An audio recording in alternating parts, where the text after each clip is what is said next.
जाओ।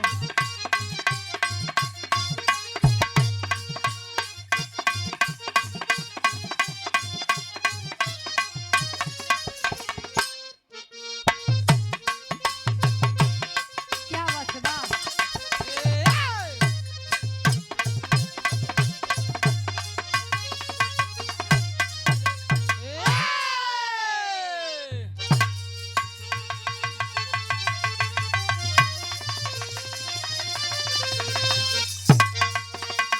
अब समरी यार राम रे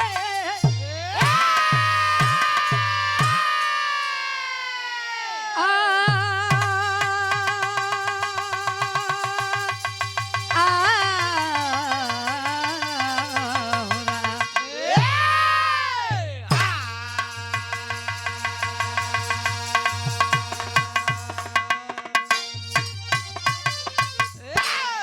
आदरणीय गार्जियन जी, बड़े भैया आप संजय यादव जी प्रधान जी सकरा मदारपुर से गार्जियन जी हमारे 200 रुपए का सम्मान आशीर्वाद की छा रही है।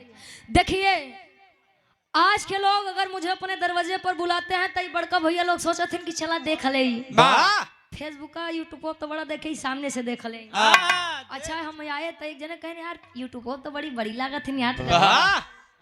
के बताओ यूट्यूब वाले के कलाकारी बा एकदम जूम करके ली है, जवन फिल्टर लगा दी है हमार दोस्त सुनाई बा।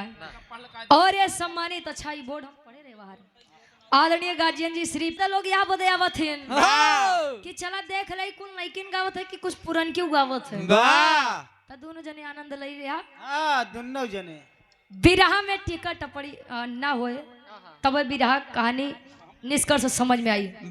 चार लाइन कवि जी भूमिका के अंदर भाव देते हैं विश्वकर्मा भगवान जी के बारे में। कहानी देखा हमारे विश्वकर्मा जी से उठी और कहाँ खत्म हुई आप लोग देखिए भाई बिरहा के पारखे लोग बैठा है।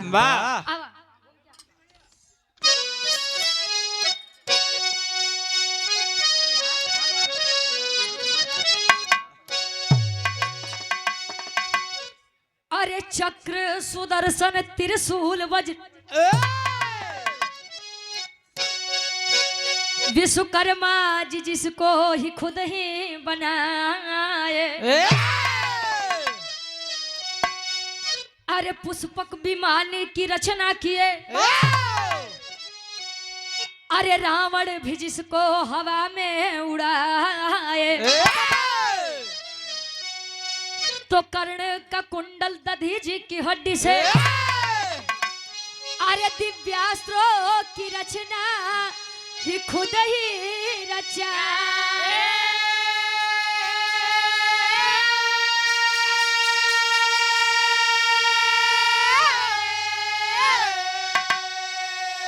तब विश्वकर्मा भगवान दुनिया के पहले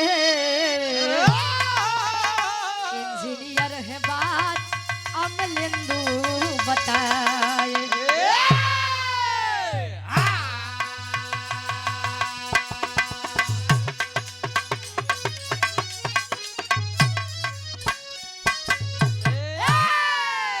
और यार बड़े भैया आदरणीय आप रामनिधि यादव जी का पहिरा यार सम्मान बा। गार्जियन जी पूरी पार्टी का सम्मान और ढेर सारा मैं पुरस्कार देकर किए और 100 रुपए हमारे लिए भी आशीर्वाद के चाह रही ईश्वर की कृपा आपके ऊपर बनी रहे। ए भैया कहे चक्र सुदर्शन त्रिशूल वज्र विश्वकर्मा जी जिसको खुद ही बनाए। विश्वकर्मा जी की जयंती यानी पूजा किया जाता है 17 सितंबर को। विश्वकर्मा जी दुनिया के पहले इंजीनियर हैं, ये बात कभी अमलेंदु बताए। आप ही के प्रयागराज की पवन सरजमी से गुरु जी हमारे अमलेंदु आवारा जी इस गीत को सजा रहे हैं। विश्वकर्मा जी गुरु जी बड़ी कला करे रहे जाना थे। देखा तेरा मूर्ति से लड़का जन्मा पत्थर से लड़कियां पैदा करी तेवा तनी ओनहु के बानर देखा ओनहु एक बार विश्वकर्मा जी एक बार बानर बना रहे बंदर मंकी आ कैसे बना रहे तनी से आप लोग बुद्धिजीवी लोग बिरहा पे गौर करेंगे। और आप यादव टेंट हाउस एवं कैटर शुद्ध पनीर केंद्र अंजलि यादव जी छोटी बच्ची है सुपुत्री आप कुंभकांत यादव जी ये 100 रुपए का सम्मान आशीर्वाद के चारे कि हम अपनी कला में कामयाब रहे। अंजलि यादव जी सनम बदे कहे सनम ग्राम सभा को सुनो ग्राम सभा कुसुंगुर के आप भावी प्रधान पद के प्रत्याशी। क्या बात है।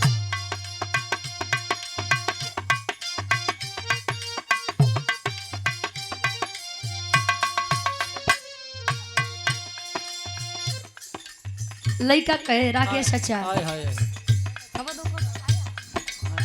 पापा पूछते हैं ओए खुदा तुझसे अर्जी लगाऊं, ओए खुदा तुझसे अर्जी लगाऊं, ओए खुदा तुझसे अर्जी लगाऊं, ओए खुदा तुझसे अर्जी लगाऊं, मैं उसे वो मुझे भूल जाए, वो मुझे मैं उसे भूल जाए, वो मुझे मैं उसे भूल जाए। क्या बात है।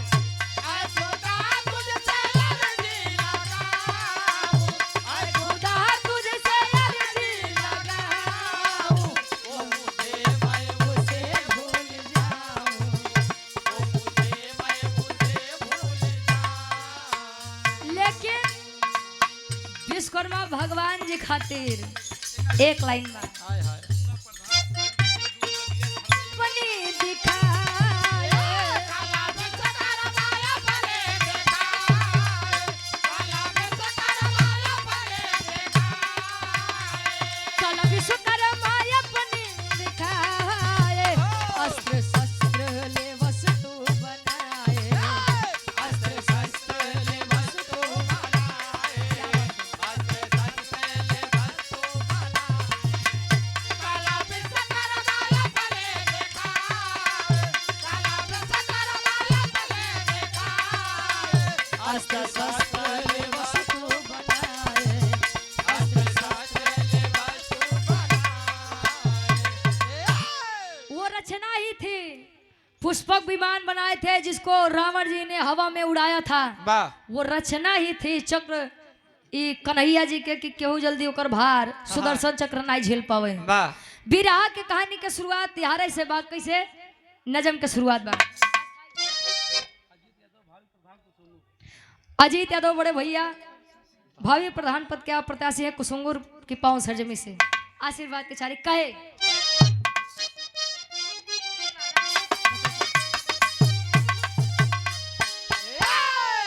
समय था ऐसा सजा इंद्र के दरबार रहे,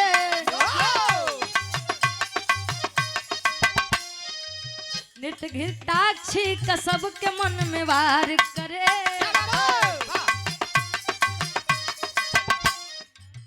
अप्सरा घृताक्षी जो नृत्य की दीवानी थे, उन्हीं की बेटी चित्रांगदा सयानी थे, लोगों की भीड़ में जब दोनों सजा करती थी,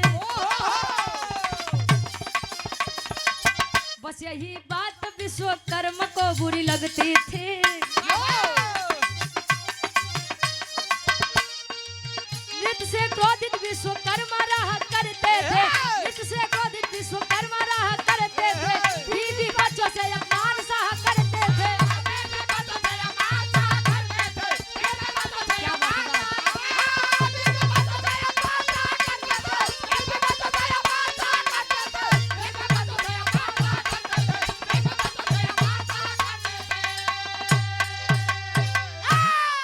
कहानी का समझ ला आसान नहीं पूर्ण विश्वास बा।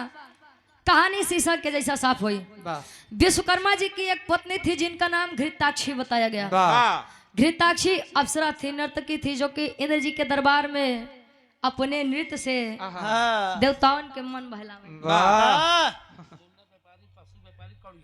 मुन्ना व्यापारी जी पशु व्यापारी है कौड़ियार की पांव सरजमी से, और कल्लू पहलवान जी कौड़ियार से हमारे व्यापारी भैया, और पहलवान भैया के द्वारा 100 रुपया आशीर्वाद के चाह रही। ए भैया विश्वकर्मा जी और घृताक्षी के बीच में एक लड़की जेकर नाम चित्रांगदा बताया गया।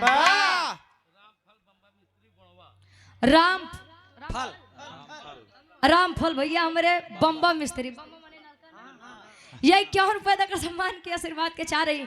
हमारे तरफ नल बोला जाता है, आप लोग तरफ बम्बा बोला जाता है। ए भैया तब घृताक्षी जब इंद्र जी के दरबार में नाचे तो लोग बड़ा खुशी हुए, यार क्या नर्तकी है, क्या नाचती है, वाह गजब गजब रे कमर ही लेता।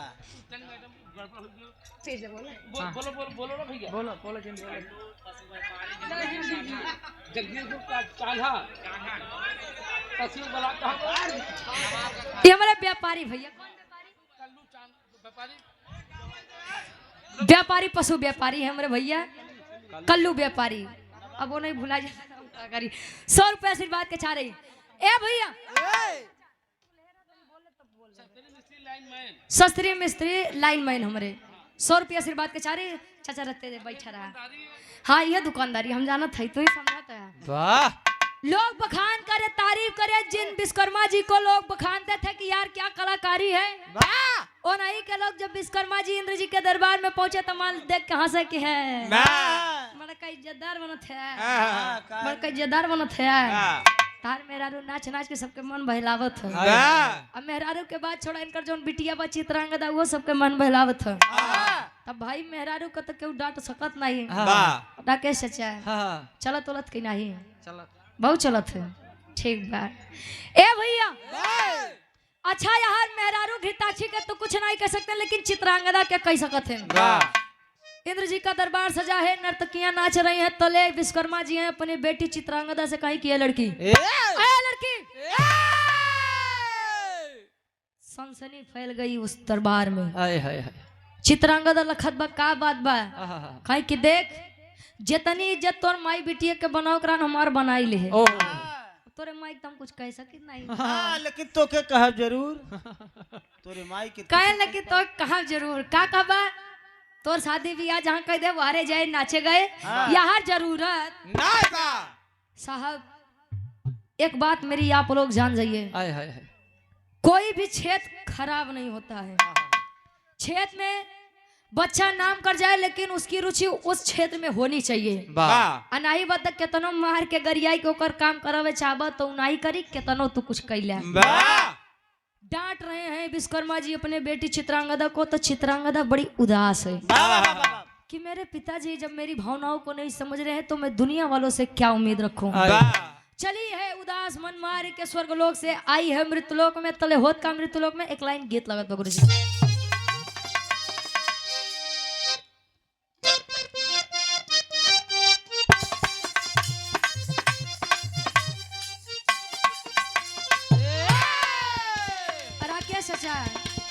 ई गीत आप बदे कोनो दुल्हा कोनो दुल्ही से कहे, देखिया भोजपुरी में कुल गीत खराबे नहीं बा, कुछ अच्छी बा। दुल्हिया से ओकर दुल्हवा कहे, कहे हई सेंट गम कहुआ हमारे खातिर,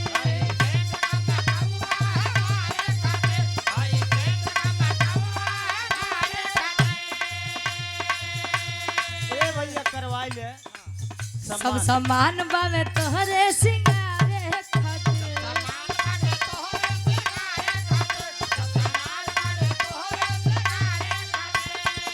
और हमारे गुलाब भैया हमारे पूज्य पिताजी का सम्मान किए, सुंदर माला और ढेर सारा मैं पुरस्कार देकर। माला नहीं माल तो है। हाँ बिल्कुल हम मेहनत ऐसे हुआ हमारे खातिर, सब सामान बावे तोहरे सिंगारे खातिर। ताले दुलाई कई मान हमार चाची का है चाचा, टिकुली लैला झुमका लैला गजरा हाई फाई, टिकुली लैला गजरा लैला झुमका हाई फाई, टिकुली लैला गजरा लैला झुमका हाई फाई,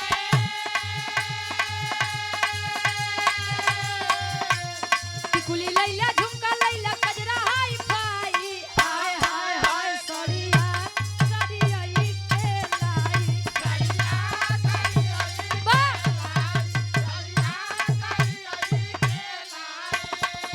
लेकिन ये तमाम हमारे चाचा चाची के बात रह जाएगा। ओ लड़की विश्वकर्मा जी के बिटिया चित्रांगदा उदास होकर स्वर्गलोक से आई है मृतलोक में, तले होत का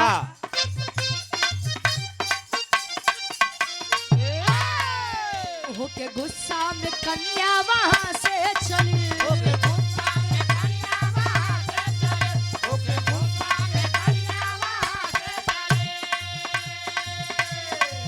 धरती लोकवा में आई कचनार चली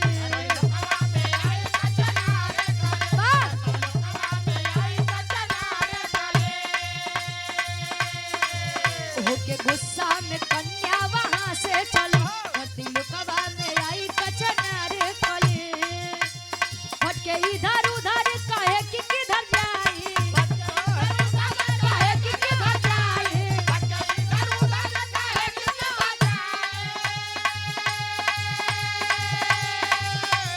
भटके इधर उधर कहे कि किधर जाई आय हाय हाय राजा सूरत के पास आए राजा सूरत चली है आई स्वर्गलोक को छोड़ के मृतलोक में बैठी है। तले मृतलोक में एक राजा रहे जिनका नाम राजा सूरत बताया गया। सूरत राजा सूरत से मुलाकात हुई, पहली ही नजर में पहला प्रेम हो गया। प्रेम नहीं जनता का हो कहाँ मिले थे? कैसा पूछे वो बाबू से पूछ।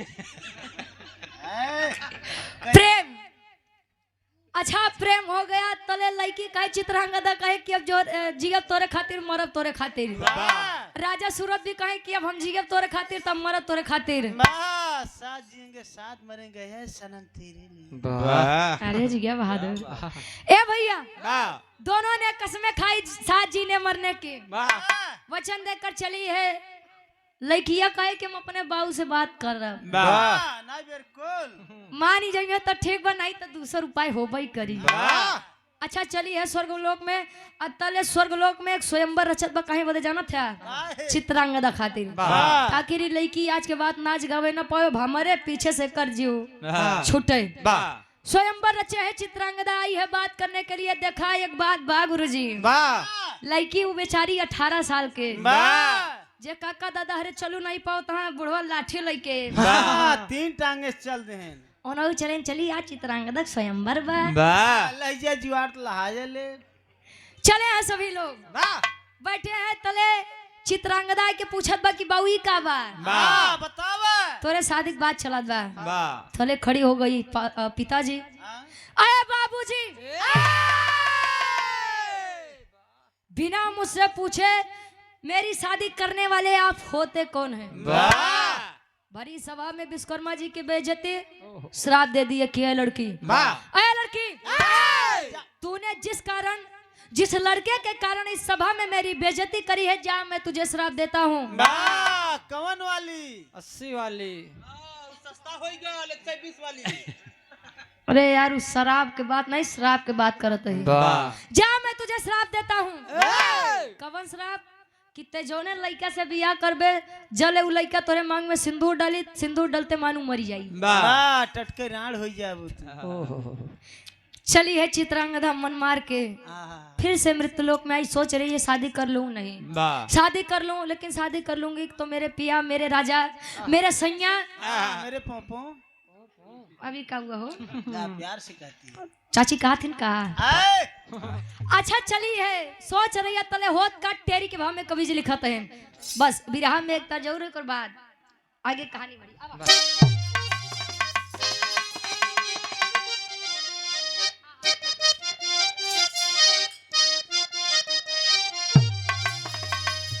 स्वयंवर अपने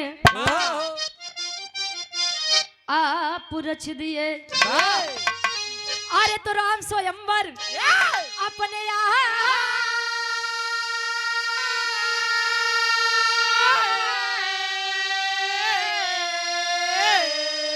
अरे तो स्वयंवर अपने आप रच दिए। दुआ तो दिए नहीं बदले में मिला सदा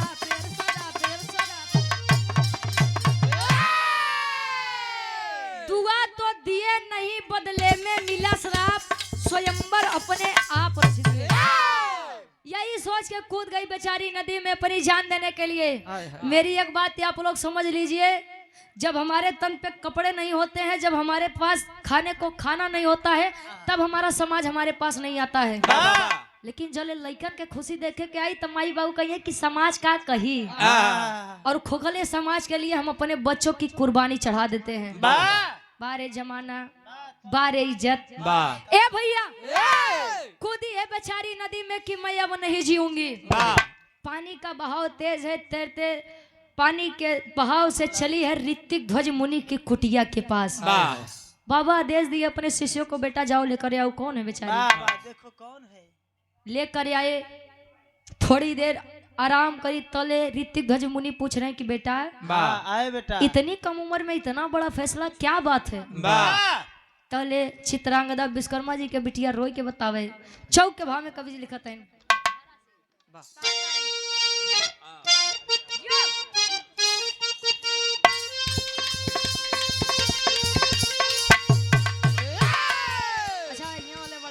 कहरा सुनो थे गुरुजी, तो हम एक छोरे में लिखवा दे। गुरुजी लिख दे है का से कहत बा कैसे?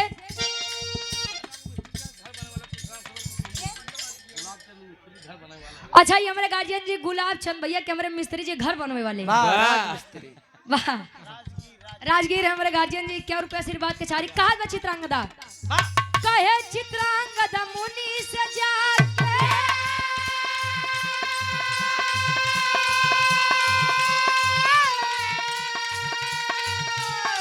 जीवन अब स्वीकार नहीं,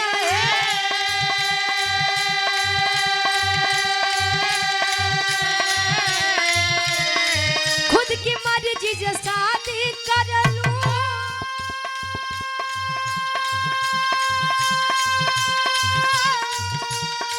क्या मेरा अधिकार नहीं? कहा बाबा से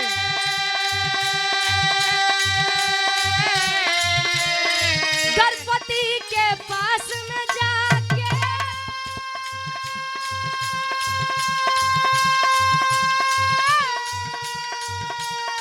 करती मैं श्रृंगार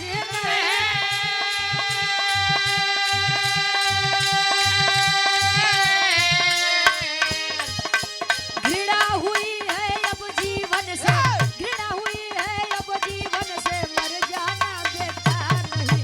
घृणा हुई है अब जीवन से, मर जाना बेटा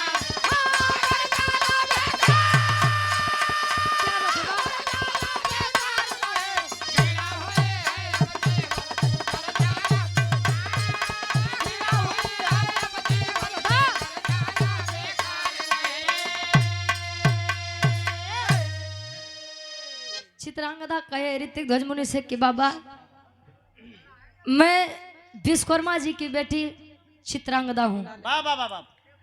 विश्वकर्मा जी ने जिनको निर्माण कर्ता कहा जाता है, मैं यही मृतलोक के एक राजा सूरज से प्रेम करती हूँ। मैंने ये बात अपने पिता को बताई, लेकिन मेरे पिताजी ने मुझे आज्ञा मेरे मर्जी के खिलाफ स्वयंवर रच दिए। जब मैंने यह बात उनके सामने रखी तो मुझे श्राप दे दिए कि जाओ, जिस लड़के के कारण तुमने मेरे साथ ऐसा किया है कि मैं तुझे श्राप दूंगा, शादी होते ही तू विधवा बन जाएगी।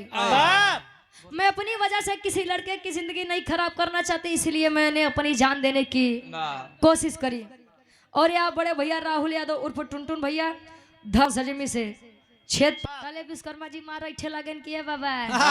ए बाबा कहन जवन तार कायदा बतौने करा बाप बिटिया के बीच में तुम मत ही बोला।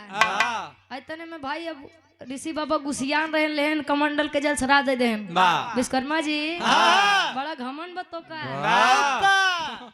तो ठीक है बा, जा मैं तुझे श्राप देता हूँ, जा मैं तुझे श्राप देता हूँ। बड़ा गुरूर बतो का अपने सुंदरता पे ना, अब इन्हें बानर बन जाता है। अब बोला कमलेश भैया गौरा की पवन सरजमी से 100 रुपया आशीर्वाद के चारी बा। अच्छा अच्छा गार्जियन जी बड़का भैया लवकुश भैया ये हमारे गार्जियन जी, आप रोहित जीजा के बड़े भाई हैं। चलो हमारे धर्म के जीजा ये 100 रुपया आशीर्वाद के चारे लवकुश यादव जी आशीर्वाद के चारे के हम बच्चे अपनी कला में कामयाब रहे। जाइए मैं आपको श्राप देता हूँ कि आपका ये विशाल रूप एक बानर के रूप में बदल जाएगा। तले विश्वकर्मा जी यार वहां नहीं दिखाएगा। विश्वकर्मा जी का बानर का रूप मिला है, तले हाथ जोड़ के क्षमा मांगता है कि बाबा मुझे माफ कर दीजिए, मैं अपने घमंड के सामने आपको नहीं पहचान सका। कहन कि ना ना बेटा, बड़का अहंकार वाला बनत रहा। अब जब ले अपने बिटिया के शादी राजा सूरज से करबो ना, तले ऐसे नहीं रहा। तले विश्वकर्मा जी मुक्ति मुक्ति मुक्ति मुक्ति करत करत मुक्ति कहा थे तो का उल्टी सुना थे, करते करते पहुंचे का अंजन प्रदेश हुए। अंजन प्रदेश जहाँ हनुमान जी का जन्म भरे। तो होता है कि अच्छा जब कहीं बाहर से कोई इंसान आता है या कुछ भी आता है तो लोग विचार करते हैं यार के यार का नाम हो सकत है। तले कुल बानर बैठ के वो बड़का बानर यानी विश्वकर्मा जी का देखत है, विचार करत है। का विचार करें, विराह के आखिरी गीत लगत बा खाटी इलाहाबादी तर्ज।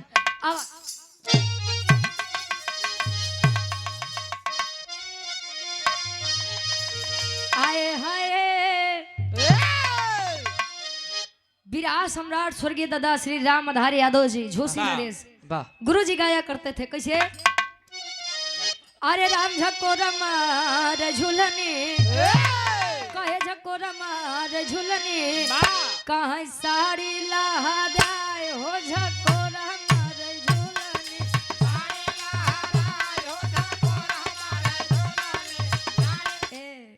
लेकिन गुरु जी देखिए बिरहा जगत में जो मुकाम गार्जियन जी आप स्वर्गीय गुरु जी हैदर अली गुरु जी ने बना कर गए हैं, तले नहीं आज तक केहू बनाए वर ना कमो केहू बनाए पाई। गुरु जी गावत रहे कैसे रही गावे कैसे।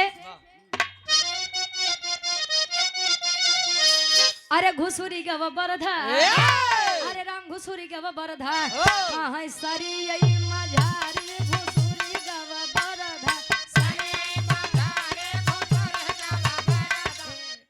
कोनो दुल्ही अपने सासू माई के रहन बतावे, अरे हमार मुड़ी कटली, अरे हमार मुड़ी कटली तब मोर बूढ़ा माई हमार मुड़ी कटली, मोर बूढ़ा माई हमार मुड़ी कटली।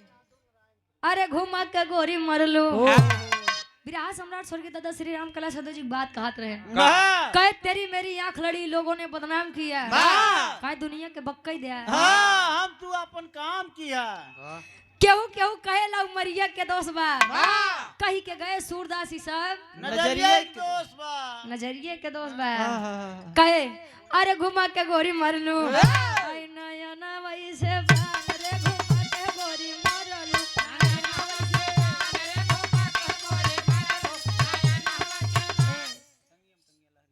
और ये हृदय के गार्जियन जी 51 रुपए, लक्ष्मण यादव जी व्यापारी साहब 51 रुपए। एक लाइन दिखा ये हमारे गुरु माता जी बैठे हैं तेना वाले कोनो दुल्ही बतावे। अरे टंगिए में टंगिया, टंगिए में टंगिया फसवाली नी हो ननदी भौजई, कहे टंगिए में टंगिया फसवाली नी रे ननदी भौजई, त कहे ऊपर ऐसे डाल के ही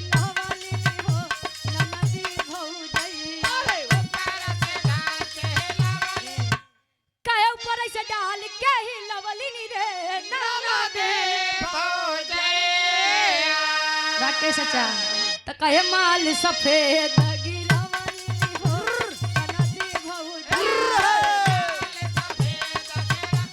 बात के न थम मत ले जाए दुई अर्थी भाबा जले हमरे लारी काका गांव में कहे बाड़ी बिस्तुया सेरे से नजर रहा है। ए भैया यार गुरु जी गाँव में जले पहले समय के हमरे मान ले हमारे गुरु माता वाली है, जब सुबेरे भोरहरिया 4 बजे लेके बैठे गेहूं जाता पे गेहूं डाल के जब मुट्ठा पकड़ के घुमावे तब वो सफेद सफेद आटा गिरावे आटा। अब खैर ये सब भाव के बा आनंद खातिर बा विचार कर रहे हैं अंजन प्रदेश के लोग, यानी अंजन प्रदेश के जितना बानर रहा कुल राकेश चाचा वो बड़का बानर का देख के कहा है कैसे। अरे कहाँ से आया बनरा ये राकेश चाचा गवे, अरे कहाँ से आया बनरा तमोर नगरी में कहाँ से आया बनरा,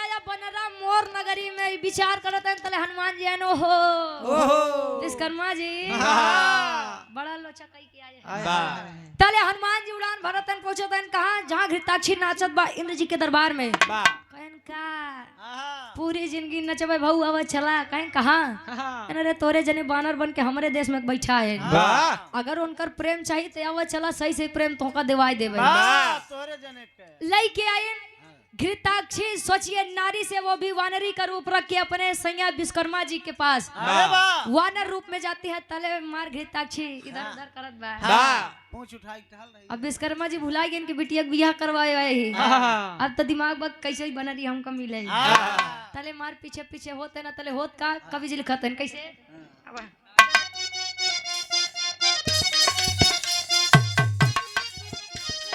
गए हनुमान तब घृताक्षी के समानवा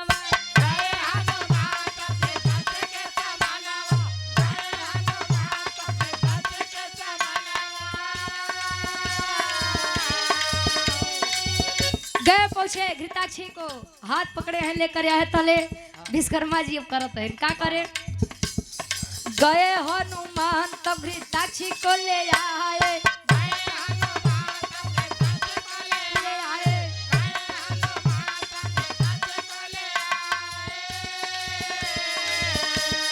वानर बन के तब संबंध बनाए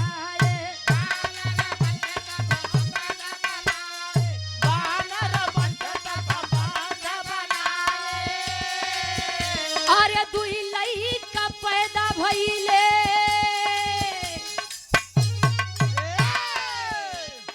दुई लई का पैदा भइले चर्चा सगरी में कहां से आया बनरा मोर नगरी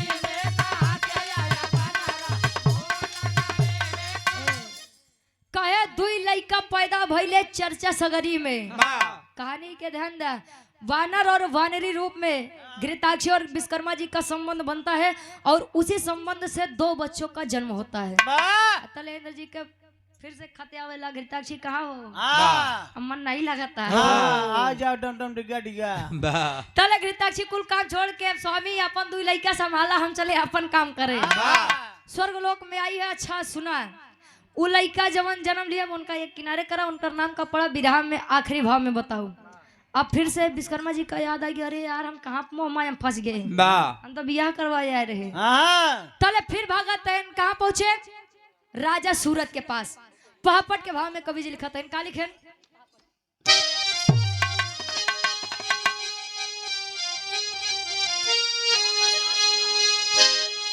अरे कहे मुनि तू करा दा कन्यादान मान ना जाए दे अरे कहे मुनि तू करा दा कन्यादान मान ना जाए दे तो ना ही साहबा दुनिया में अपमान मान ना जाए दे ना ही साहबा दुनिया में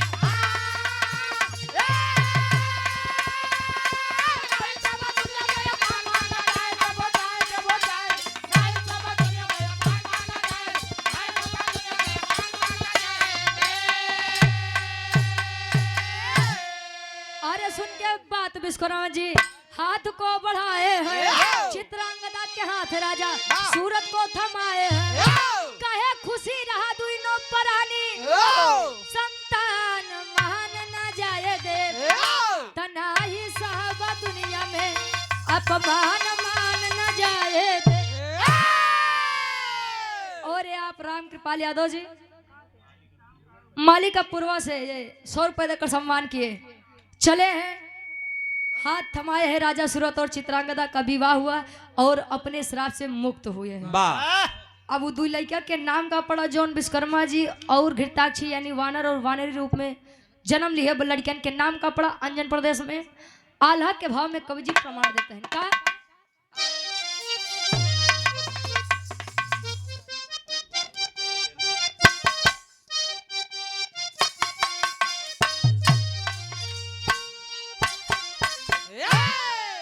अरे वानर रूपवा में कैले विश्वकर्मा मन माने बाप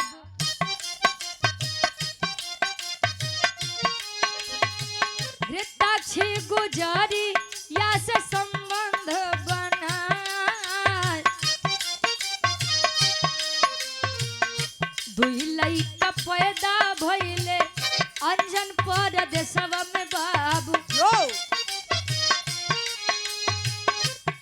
नल नील जे कर नाम पड़ी जाए खेल कूद खुशी होई के अंजन के अंगनवा बाबू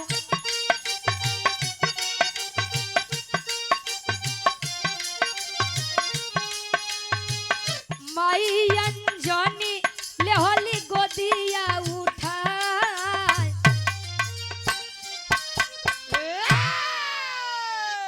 जो 2 बच्चों का जन्म हुआ उन 2 बच्चों का नाम नल और नील बताया गया। जे हमारे बाबू भैया लोग रामायण के बड़ा पक्का जानकार हुई है उन नल नील के काम कहाँ आए रही आप लोग जाना थे। नल नील का जन्म विश्वकर्मा जी यानी वानर रूप में और घृताक्षी जी यानी वानरी रूप में अंजन प्रदेश में नल और नील का जन्म हुआ। देखिए कभी कभी होता है कि हमारे लिए श्राप भी वरदान बन जाता है। और श्राप वरदान कैसे भवा आखिरी भाव खड़ी के भाव में कवि जी लिखते हैं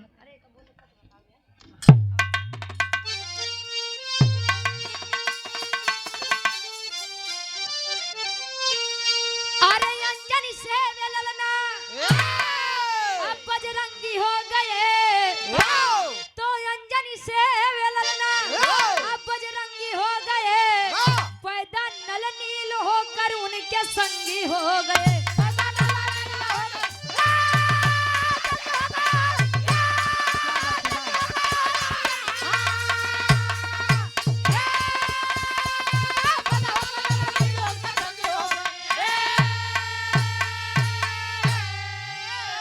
अरे तो महावीर लंका से खबर लेके आए हो तो नल नील समुद्र के मार्ग है बनाए।